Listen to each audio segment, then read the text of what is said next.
the only way we learn is if we experience it, so we might as well. Good morning, Romecca. It's wonderful to see you. I'm so sorry with our technical difficulties.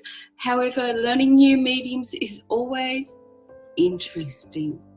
So I want to preface this by saying that from what I've seen with you, with the videos that you've done, you've got this amazing, deep inner passion and conviction of what you want to share with the world. So I'm going to hand this over to you, and I want to ask you one question. What was the one thing that rocked your world, that defining moment where you decided that you absolutely, this was the road that you want to take? So tell me about that. Okay. Wow, to sum it up to one moment, really, I would say that it was during my time of where I was an alcoholic. Okay, so that stood out for me because I had my daughter. She must have been 5 years old, and 5 or 7 years old. I can't remember off the top of my head exactly right now, but she was in the car with my son. And my son was a baby, and my husband, and it was down the Gold Coast, and I had gone out for a drunken night, girls' night out. Okay, as you do. As you do. You know, I had originally planned to leave Guam to come to Australia, and that was going to stop. I was thinking I was going to Australia, I'm going to another country, that'll be the end of it. But I fell victim back into it because I was vulnerable, and I let myself go that route. So that night, I was ready to take my life.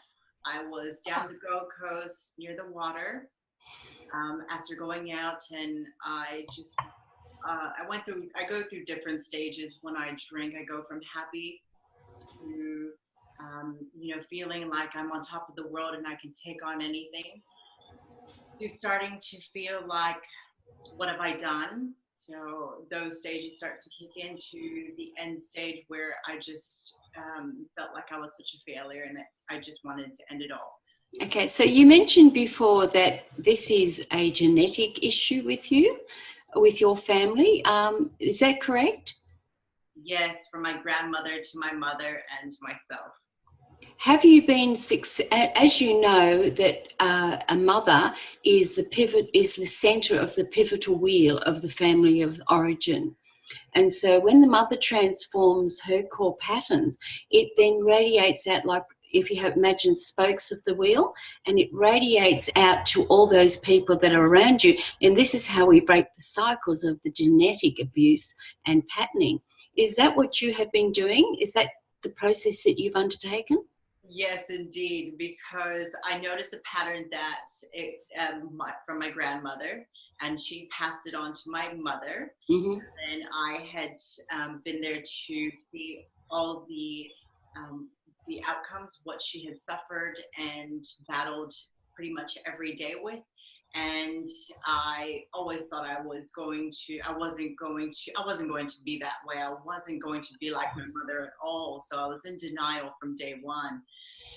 And but because of the fact that I did notice the patterns and the cycles, and I knew what I didn't want to do and become, and pass on. I had that awareness that I didn't want to pass that on to my daughter. So when I saw my children in the car that night, I knew that something had to change. Ramona, how now are you applying this with your clients? What benefits are your clients getting?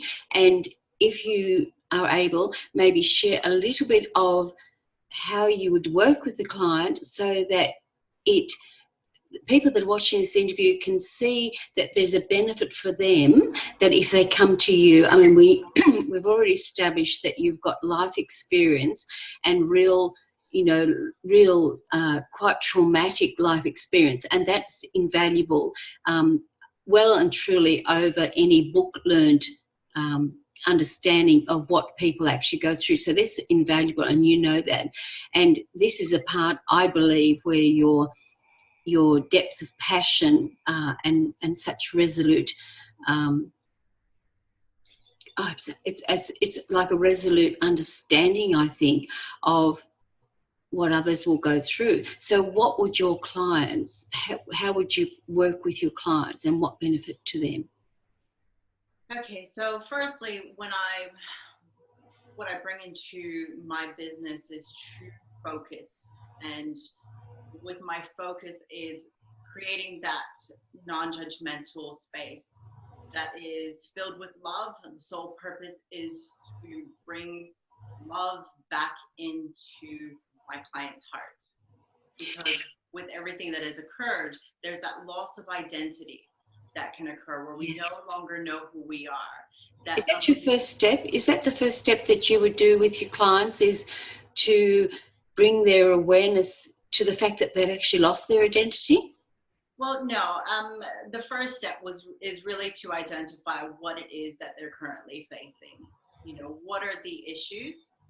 What's going on for them right now that they feel that needs to change? Okay. Looking at that, because if they're ready to walk that journey, if they're aware that things need to change, then they're in it. They're ready. They're ready. Yeah, I agree. You can't. We're not here to change anybody, and if someone's not willing to take that step, we're simply to be, I believe, the facilitator of knowledge that we've gained from life wisdom, that we can basically show people that it's okay. You know, we all stuff up. Yes. And I'm just here to support you in whatever transition that you're choosing to make at this time. Yes, exactly. It's really being, and I share that with clients, is walking and being loving, understanding, compassionate, and empathy. And I say this is Lucy. My mother-in-law's name was Lucy. So, and that reminds me of how she had shared such strength and wisdom that actually helped me to get stronger as well.